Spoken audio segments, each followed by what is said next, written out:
Hey everybody, Dan with Do It Then Outdoors. In this short video, you're going to see how I make a DIY bed for the back seat of my pickup truck.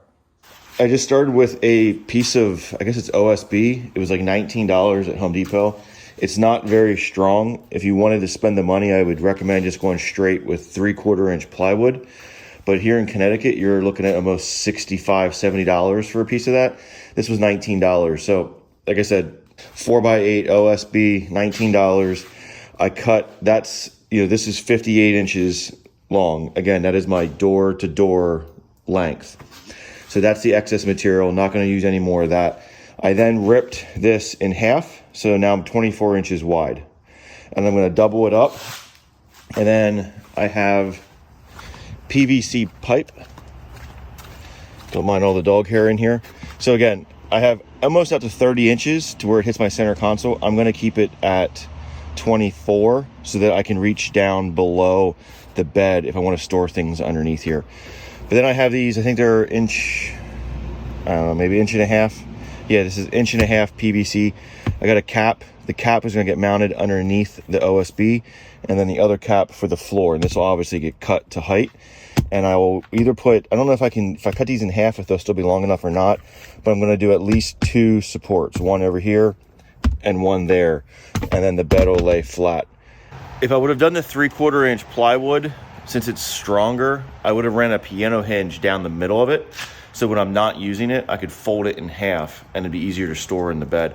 But I'll video the steps here, see how it comes along, and maybe if it's something that you're looking at doing. I'm planning on using this for hunting, for sleeping in the back. Last year I was doing some trips up to New Hampshire and doing some mountaineering by myself, and it wasn't real comfortable to sleep in the back of the truck, so hopefully I'll be able to use it for that as well. So stay tuned and see what this looks like when I'm done. All right, so this OSB does have a smoother side and then there's a rough side. So because I ripped this in half, I put the 2 rough sides in the middle and left the smooth side on the top and the bottom. Even though I'm gonna wrap this in some sort of material, I still wanna do everything I can to try to save my seats from being torn up. Then I gotta run down to my local craft store, grab some material. Not sure what I'm gonna use yet. I'm gonna just go off of their recommendation. Wrap this, drill some holes through it to mount the PVC pipes. If you noticed that earlier in the video, they have caps. I'm gonna mount the cap to this.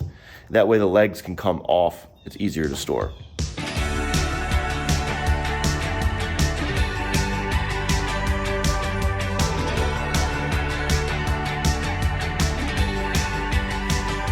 All right, so I got this side sanded, the edges sanded. I got some 3/4 inch screws that I'm gonna run through to connect these 2 boards. I'm also gonna put some wood glue in between both of these. I don't want these shifting when they're in the truck. So between the wood glue and the screws, I'm pretty confident that there's not gonna be any shifting.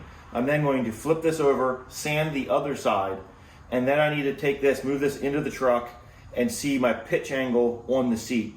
So this 2020 Silverado, the seat, kind of leans back towards the backrest. So I have a 2x4 that I'm probably gonna run on the side that faces the back seat and hopefully level that out a little bit. Depending on what kind of truck you have, depending on the pitch angle of your back seat, you may or may not have to do that, or you may have to actually add 2 2x4s if it's really angled. So let me get these screws in here, get the wood glue down, flip it over, sand the other side, and then we'll move on to the next step.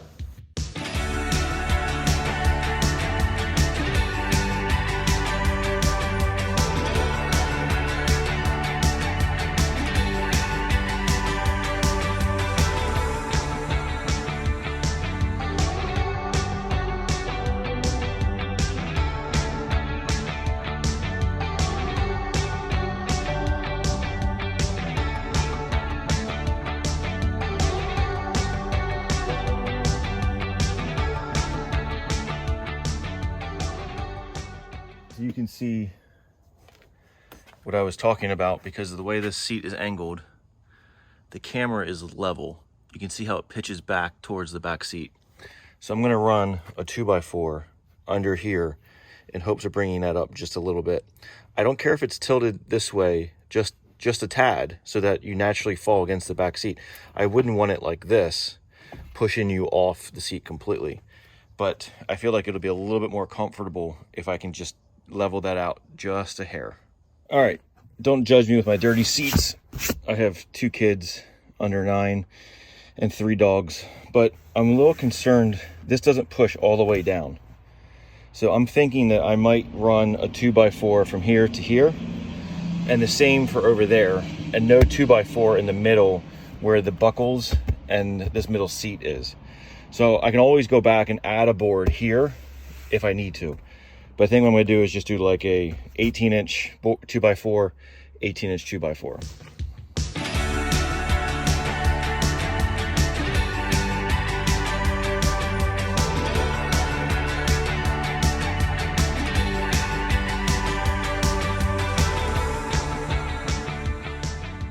So you can see that leveled it out a little bit. It's not perfect. I think I might go with it. The felt is going to wrap around this board to protect it from the seat. All right, so I got my felt. I picked this up at my local like craft store. It was like $15. I got it, it's in 72 inches wide and I had them cut it to 60 inches. My board's 58 long. The 72 inches should give me enough to wrap around twice. So I got some spray adhesive. It's a 3M. It's for like corner bead when doing drywall. Hopefully it helps stick. And I'll probably throw some staples on the top side that my mattress is going to go on just to keep that felt in place. So let's get at it.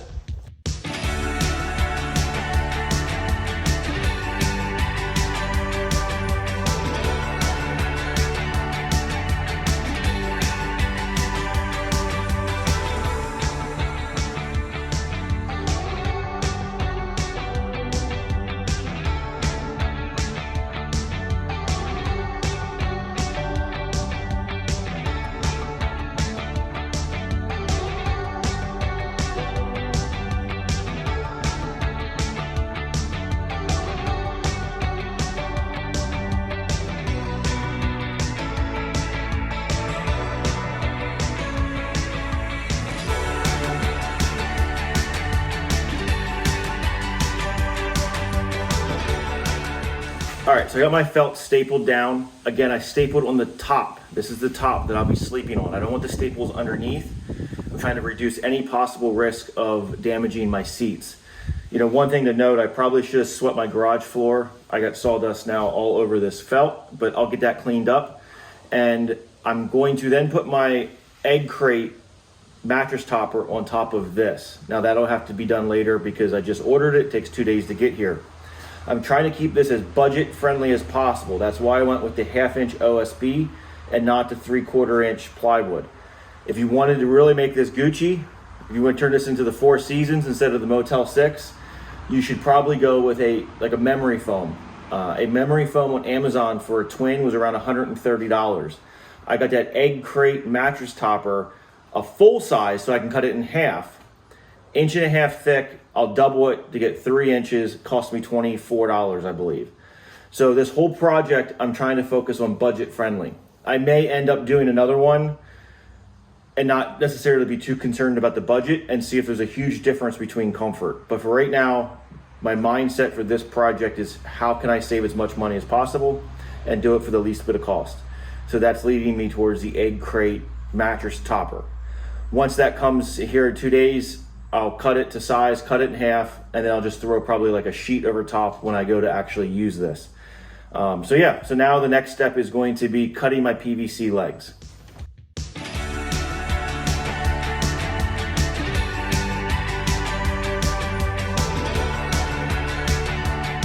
Using a razor blade to make a small hole in the felt so that when I run my drill bit through the board, it doesn't grab and twist the felt. All right, so we are good to go. I got my 2 PVC pipe leg supports. Honestly, I don't know if you even need them because you can tell 2/3 of the platform is on the seat. So unless you really roll out onto the edge, but you could even move your seats back. So yeah, I'm on the fence whether or not those PVC pipes are needed. But they do, they're just dry fitted, so I can just pull this out for storage. They just pop right out. Yeah, so I'm gonna jump up on there, make sure it holds me. So there's plenty of room back here to sleep. I have this seat forward and this seat back just so the camera angle is a little bit better.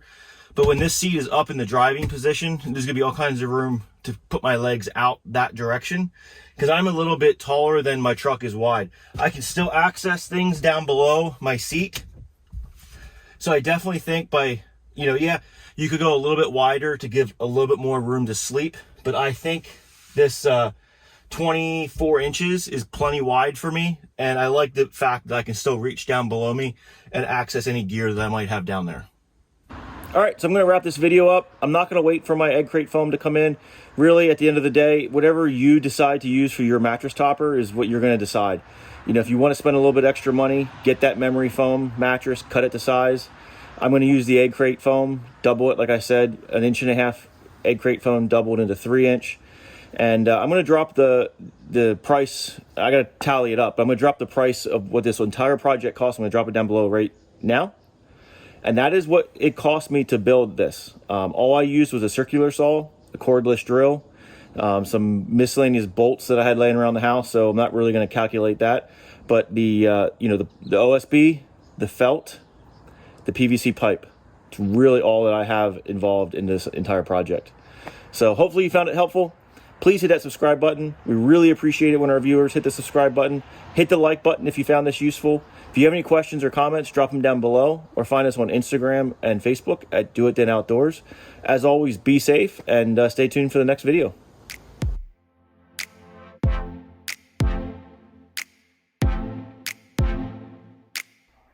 Do it then.